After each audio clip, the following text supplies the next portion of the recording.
Imagine a snowball rolling gently down a mountain. It starts life so small it would fit neatly in the palm of your hand.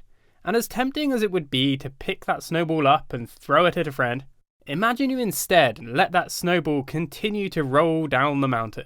And as it picked up more snow, it would pick up snow at a faster and faster rate. Eventually, the snowball would become so big that it would be worth billions of dollars and make you the richest person in the world. No, I'm not going to recommend you start selling giant snowballs, although I'd probably buy one. The snowball is an analogy for Warren Buffett's life and investment philosophy. Today, we're going to summarize Warren Buffett, the Snowball, a biography of the greatest investor of his era, and you'll learn how he amassed his fortune through the power of time, patience, and compound interest. You'll even find out some real strategies he used to make his first millions. So, let's begin. Warren Buffett was born on the 20th of August, 1930. This was one of the worst moments in modern financial history, coming just months after the Wall Street crash that plunged America into the Great Depression. But, even as a child, he had committed to being a millionaire. And little did he know, he would wildly exceed these aspirations. As a young boy, Buffett had a fascination with numbers and statistics. As a result, he started his first business at just 6 years old. That's right, while you and I were playing with our Lego at home, Buffett was pounding the streets of Nebraska, selling packets of gum to his neighbours. And this was just one of several businesses he started at a young age. He also sold golf balls he found near a lake at a golf course, and after moving to Washington, D.C. as a teenager, he started a pinball machine business, which is where he learned the power of compounding returns. Buffett bought his first pinball machine for $25 and agreed with the local barber to install the machine for customers to play while they waited for a haircut. On day one, Buffett had earned $4, and after 1 week, he'd made $25, which was enough to buy a second pinball machine. Those 2 pinball machines soon became 4, which became 8, and Buffett soon had an empire of pinball machines operating all over Washington, D.C. From Buffett's various young schemes, he amassed $5,000 by the age of 20, which in today's money would be the equivalent of over $50,000. Not bad for a 20-year-old. Buffett completed a business degree at the University of Nebraska, age 19, and then continued his studies at Columbia University, which is where he studied under Benjamin Graham, who would become one of Buffett's biggest influences. Graham literally wrote the book on value investing, called The Intelligent Investor, and Buffett, the voracious reader that he was, devoured and memorized it. It was from Graham that Buffett learned to gauge companies based on their intrinsic value, not the perceived value which can set the short-term price on the stock market.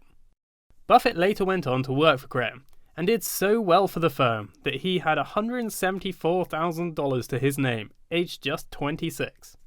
It's at this time that Buffett thought it's about time to retire. He planned to live off the money he made from his investments, and offered to help friends and family too.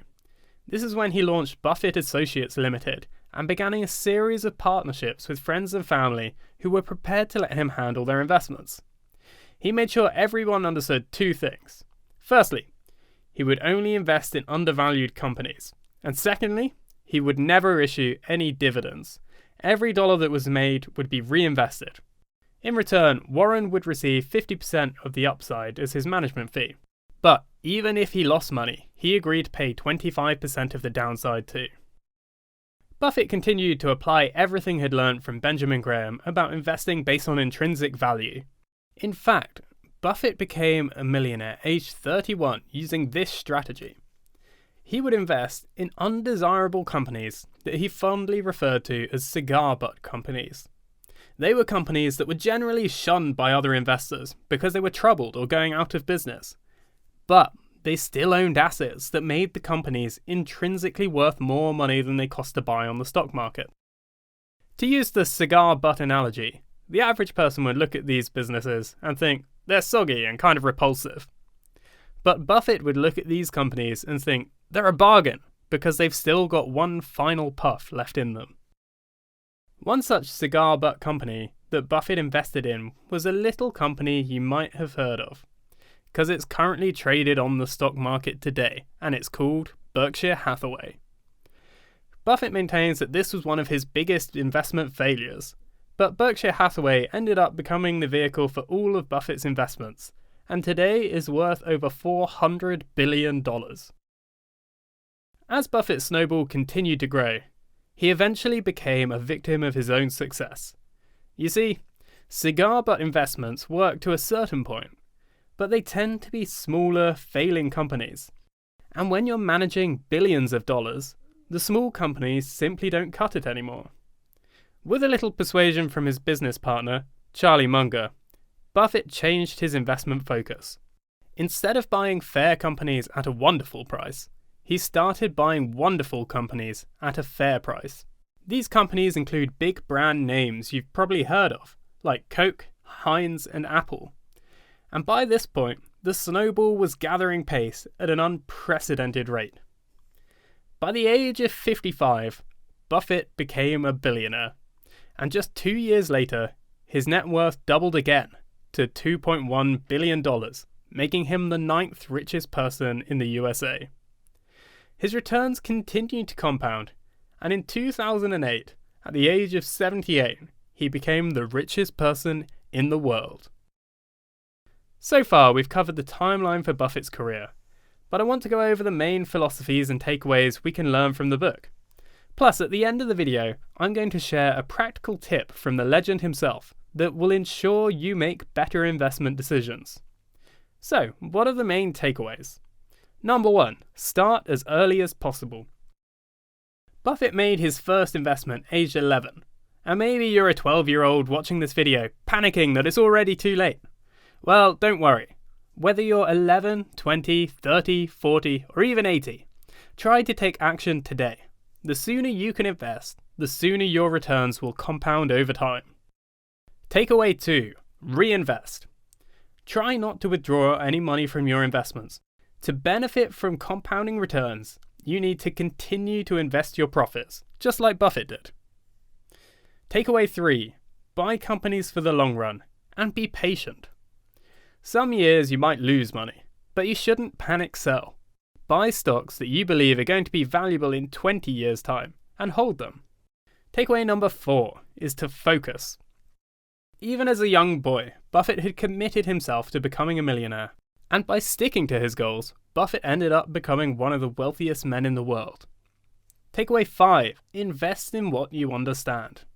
Even as flashy technology companies became hot picks for most investors, Buffett admitted he didn't understand software, and so he refused to invest in it. Takeaway 6, build your reputation and then protect it. Buffett never risked his reputation to build his fortune. And the same can't be said for many people in the opaque world of finance. In 2008, Buffett had a $700 million investment in Salomon Brothers, an investment bank charged with undertaking illegal activities. Buffett, who was a figurehead for trust and transparency in the financial world, ended up taking the position of interim chairman for Salomon Brothers. He even said to Salomon's executives, "Lose money for the company, and I'll understand. But lose an inch of the reputation for the company, and I'll be savage." Takeaway 7, keep learning. Buffett says he spends about 80% of his time reading, and attributes much of his success to this. But if you don't like reading, you could always hit subscribe on the Lazy Millionaire channel. Just saying. The important thing is that knowledge builds up like compound interest over time, so you should try to go to bed smarter than you wake up. Takeaway number 8. Money doesn't buy happiness. When Buffett became a multi-millionaire, his shoes still had holes in the soles. You see, to him, the shoes didn't matter. He even used to wait until it rained to wash his car just to save money. And he lived in the same modest home for almost his entire life. The famously frugal billionaire found meaning through his work, family, and philanthropy, rather than material possessions. So there you have it, the main takeaways from Warren Buffett's life. One more thing before I leave. I promised you a practical tip recommended by Buffett to help you make better investments. Here it is. Imagine you've only got 20 investment opportunities in your whole life. Buffett calls this the 20 punches card. Each time you invest, someone punches a hole in your card, and after all 20 holes have been punched, you're unable to make any more investments, ever. This will ensure to help you focus on the right opportunities and discard the bad ones. I hope you've enjoyed this video. Make sure you hit the like and subscribe, and if you want to read the full book, then I've left links in the description below. I'll see you in the next video.